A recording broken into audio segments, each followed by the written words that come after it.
अस्सलाम वालेकुम दोस्तों, पाकिस्तान को इंडिया से आज़ाद हुए 75 साल से ज़्यादा अरसा हो चुका है, लेकिन इन 75 सालों के दौरान पाकिस्तान के मुख्तलिफ सूबों में अलग अलग ममालिक बनने की मांग उठती रहती है, वो चाहे खैबर पख्तूनख्वा हो या बलूचिस्तान। लेकिन आज हम पाकिस्तान के पॉपुलेशन के हिसाब से दूसरे बड़े सूबे सिंध के बारे में बात करने वाले हैं। सिंध के मुख्तलिफ शहरों में हर रोज आए दिन प्रोटेस्ट और रैलियां निकलती रहती है। उनके मुताबिक पाकिस्तान को उन्होंने कभी भी अपना मुल्क तस्लीम नहीं किया।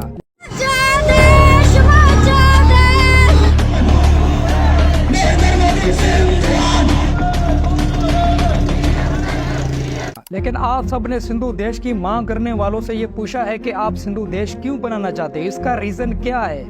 तो आइए समझने की कोशिश करते हैं आज की इस वीडियो में। तो सूबा सिंध के सबसे बड़े शहर कराची से आप जब अंदरूनी सिंध की तरफ जाते हैं तो आपको जगह जगह पर सिंधु देश के बैनर और फ्लैग नजर आते हैं, वो चाहे लाड़काना हो या सखर हो या शिकारपुर। सिंध के मुख्तलिफ शहरों में हर रोज आए दिन प्रोटेस्ट और रैलियां निकलती रहती है। उनके मुताबिक पाकिस्तान को उन्होंने कभी भी अपना मुल्क तस्लीम नहीं किया, बल्कि पाकिस्तान ने सिंध को जबरन अपना हिस्सा बनाया हुआ है। दोस्तों, आप सिंधु देश की मांग करने वालों की नफरत का अंदाजा इस बात से भी लगा सकते हैं कि जब पाकिस्तान का इंडिया से या अदर कंट्री से मैच होता है तो वो पाकिस्तान को नहीं किसी और कंट्री को सपोर्ट करते हैं। सिंधु देश की तहरीक एक अलीदगी पसंद की तहरीक है जो पाकिस्तान के सूबा सिंध में अक्सर पाई जाती है। सिंधु देश यानी कि सिंधियों का अलग मुल्क, यानी कि सिंधियों के लिए एक अलग रियासत बनाना है। दोस्तों, सिंधु देश की मांग उस टाइम पे जोर पकड़ने लगी जब पाकिस्तान से बांग्लादेश अलग हुआ। बांग्लादेश की आजादी के बाद इसकी बुनियाद जीएम सैयद ने रखी थी। जीएम सैयद के मुताबिक जब बांग्लादेश अलग रियासत बन सकता है तो सिंधु देश क्यों नहीं। और 1972 में जीए सिंध की बुनियाद रखी गई और सिंधु देश का नजरिया पेश किया गया।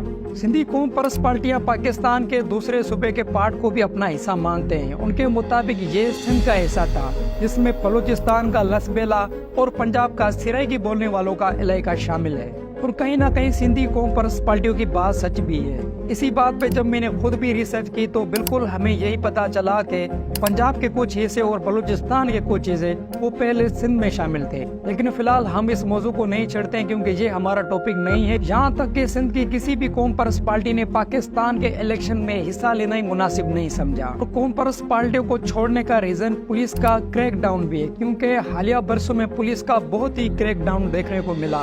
लेकिन हालिया बरसों में हमें यह भी देखने को मिला कि सिंध के कौम परस्त पार्टियों के कारकुन महंगाई और बेरोजगारी की वजह से परेशान होकर पीपल्स पार्टी में शामिल हुए हैं। पुलिस का क्रैकडाउन इस वजह से भी शुरू हुआ कि सिंध के कौम परस्त पार्टियों के कारकुन पाकिस्तान मवाद को पेश करने लगे। 1972 में जीएम सैयद सिंधु देश के नाम से एक तजवीज पेश करते हैं। जीएम सैयद पाकिस्तान के वो पहले सियासतदान थे जिन्होंने पाकिस्तान के अंदर सिंधु देश बनाने की मांग की। जीएम सैयद के मुताबिक पाकिस्तानी गवर्नमेंट जो सिंध और सिंधियों के लिए जो वादे किए गए थे पाकिस्तान में सिंध को जिम करने के बाद, उस पे पाकिस्तानी गवर्नमेंट पूरी नहीं उतरी। यहाँ तक कि पाकिस्तान की रियासत ने सिंधियों को इस कदर पहुंचाया कि सिंधियों को पाकिस्तान में गिरी हुई नजरों से देखा गया और इसको वो बराबर का हिस्सा और इज्जत ना दी गई। सिंध के अर्बन एरिया में रहने वाले सिंधियों से उर्दू बोलने वाले ज्यादा पढ़े लिखे थे और कारोबारी लोग थे। इस वजह से उनको पाकिस्तान की मीडिया और सियासत में ज्यादा अहमियत मिलने लगी। जब इंडिया और पाकिस्तान अलग हुए तो सिंध में रहने वाले सिंधी हिंदू